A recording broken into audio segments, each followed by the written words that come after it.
Supernova कहा जाता है और सुपरनोवा के बाद बनता है एक स्टेलर ब्लैक होल। अब नंबर 3 पर आता है इंटरमीडिएट ब्लैक होल। ये ब्लैक होल्स तब बनते हैं जब बहुत सारे स्टेलर ब्लैक होल्स एक दूसरे में मर्ज होकर एक बड़ा ब्लैक होल बना देते हैं। और अब जो सबसे खतरनाक और सबसे बड़ा ब्लैक होल है वो है एक सुपर मैसिव ब्लैक होल। ये ब्लैक होल इतना ज्यादा बड़ा होता है कि इसका साइज हमारे सूरज से अरबों खरबों गुना ज्यादा होता है। ये ब्लैक होल हर गैलेक्सी के बिल्कुल सेंटर में मौजूद होता है और ये इतना बड़ा होता है कि इंसान इसका अंदाजा भी नहीं लगा सकता। और ऐसा ही एक ब्लैक होल हमारी मिल्की वे गैलेक्सी के बिल्कुल सेंटर में मौजूद है जिसका नाम है Sagittarius A star. Sagittarius A star का साइज हमारे सूरज से 4 मिलियन यानी 40 लाख गुना से भी ज्यादा बड़ा है। और ये सुपर मैसिव ब्लैक होल्स तब बने थे जब गैलेक्सीज बनी थी। क्वेश्चन नंबर 8, क्या होगा कि अगर आप एक ब्लैक होल में गिर जाओगे?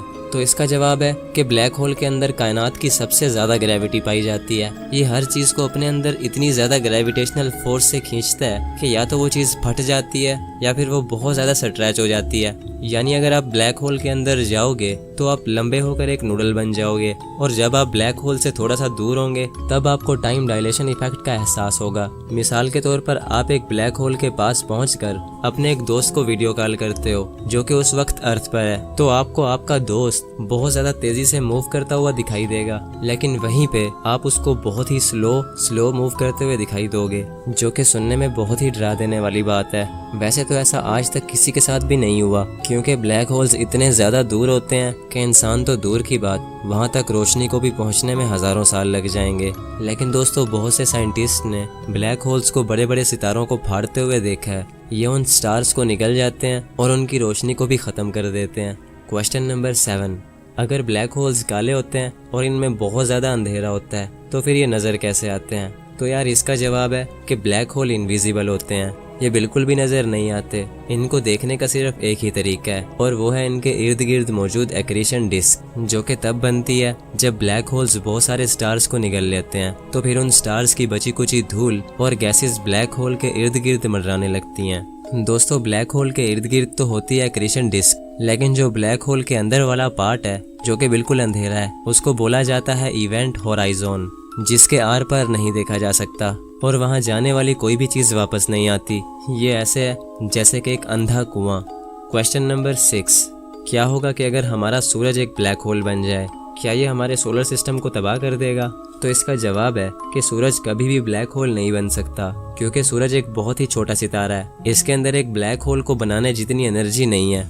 जब 5 अरब साल के बाद सूरज की जिंदगी मुकम्मल होगी तो हमारा ये सूरज लाल हो जाएगा और ये एक रेड जायंट स्टार बन जाएगा और फिर आखिर में हमारा सूरज एक वाइट स्टार बन जाएगा और बिल्कुल ठंडा हो जाएगा। लेकिन फिर भी हम मान लेते हैं कि हमारा सूरज एक ब्लैक होल बन चुका है। तो दोस्तों इससे हमारे सोलर सिस्टम पर कोई असर नहीं पड़ेगा। सभी प्लैनेट्स उस ब्लैक होल के इर्द गिर्द घूमने लगेंगे जैसे वो सूरज के गिर्द घूमते हैं। लेकिन फिर प्रॉब्लम ये होगी कि हमें सूरज की रोशनी नहीं मिलेगी जिससे हमारी अर्थ पर जिंदगी खत्म हो जाएगी।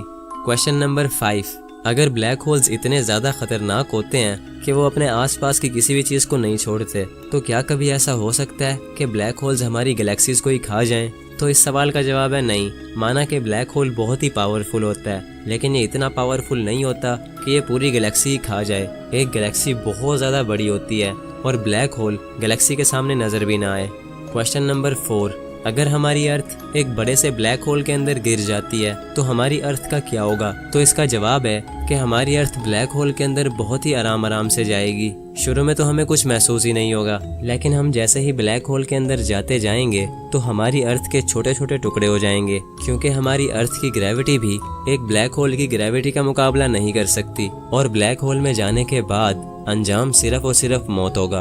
और जो लोग ये बोलते हैं कि ब्लैक होल खुदा के पास पहुंचने का रास्ता होते हैं तो मुझे लगता है वो लोग सच बोलते हैं क्योंकि मरने के बाद हम सब खुदा के पास ही पहुंच जाएंगे। क्वेश्चन नंबर 3, क्या ब्लैक होल से बचने का या फिर इससे बाहर निकलने का कोई रास्ता भी है? तो इसका जवाब है बिल्कुल नहीं क्योंकि ब्लैक होल की ग्रेविटी से लाइट भी बाहर बचकर नहीं निकल सकती। तो इस हिसाब से अगर हमें ब्लैक होल से बचकर बाहर निकलना होगा तो हमें लाइट से भी हजारों गुना ज्यादा फास्ट होना पड़ेगा और ऐसा कभी नहीं हो सकता।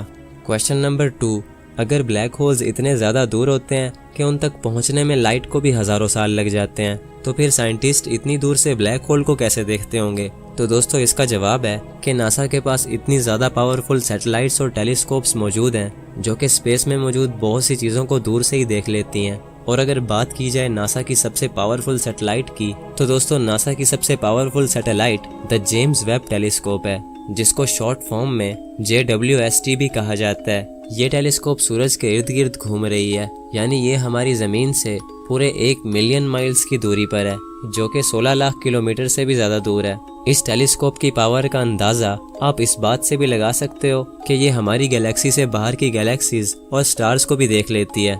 क्वेश्चन नंबर 1, अगर ब्लैक होल कायनात की अब तक की देखी जाने वाली सबसे खतरनाक चीज़ है, तो क्या ऐसा हो सकता है कि कोई चीज़ ब्लैक होल से भी ज़्यादा खतरनाक हो और इंसान की नज़रों से अब तक छुपी हुई हो? तो दोस्तों इसका जवाब है वाइट होल, जो कि ब्लैक होल से भी ज़्यादा खतरनाक हो सकता है। वाइट होल्स को अब तक देखा तो नहीं गया, लेकिन इनके होने का अंदाज़ा लगाया गया है। जैसे ब्लैक होल्स को ढूंढने से पहले ब्लैक होल्स के होने का अंदाज़ा लगाया जा चुका था। अब वाइट होल्स कैसे हो सकते हैं और ये कितने खतरनाक हो सकते हैं, इस पर मैं रिसर्च करके किसी नेक्स्ट वीडियो में एक्सप्लेन करूँगा। और ना जाने ऐसे कितने ही खतरे हमारे स्पेस में घूम रहे होंगे, जिन तक पहुंचना तो दूर, उनके बारे में सोचना भी हमारे लिए नामुमकिन सी बात है। तो दोस्तों अब मैं उम्मीद करता हूँ आपको आज का ये वीडियो पसंद आया होगा। इन वीडियोस को बनाने में बहुत ज़्यादा रिसर्च लगती है और एडिटिंग में बहुत